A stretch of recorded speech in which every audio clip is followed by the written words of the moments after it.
Legal memorandum, accessing Social Security linked instruments and navigating the commercial financial system. Introduction.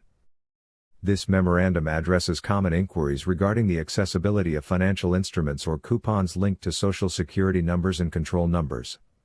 It clarifies the mechanisms behind these instruments, their legal and practical uses, and discusses responsible strategies for navigating the financial and commercial systems.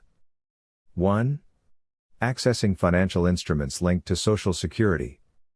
Individuals may encounter financial instruments or bonds that reference their Social Security number or associated identifiers.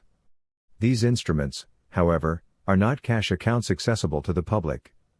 Control over the funds tied to such instruments lies with trustees of the public trust, who include legal, political, and financial officers authorized to manage and utilize these funds in the public's interest. The government may use these instruments for financial purposes, including issuing bonds and creating loans, but they do not function as accessible cash accounts for individuals. 2. Utilization of instruments for debt satisfaction. While individuals cannot directly access funds from these instruments, there are structured ways to use their value to discharge or satisfy obligations. For example, submitting a bond to the U.S. Treasury may be used to offset public debts or court-imposed obligations. This process is strictly regulated and must be conducted in accordance with established commercial and legal principles. Courts, often functioning as financial institutions, may credit amounts from these instruments toward public obligations upon proper instruction and legal filing. 3. Developing business literacy and navigating the system. Understanding the commercial landscape, especially in the United States, requires viewing the system as a structured business. Engaging in this environment effectively involves treating personal financial affairs with a professional business approach.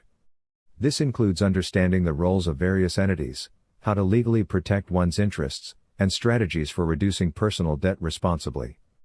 Developing a clear grasp of financial principles, along with knowledge of commercial and equity law, can support more effective engagement with these entities.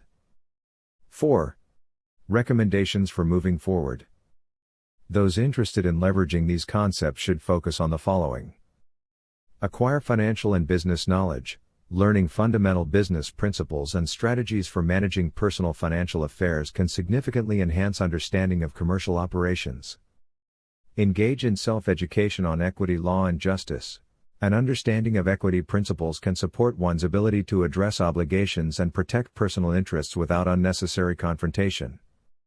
Adopt responsible financial practices, ensuring that personal and business actions align with legal obligations and contribute positively to the broader financial environment can reduce individual debt and provide community benefits. Conclusion. Accessing Social Security-related financial instruments involves navigating complex legal and commercial structures. Direct access to funds is not feasible, but understanding these mechanisms can aid in satisfying obligations and interacting more effectively with the system. Further education in business, law, and finance can empower individuals to operate within these structures responsibly.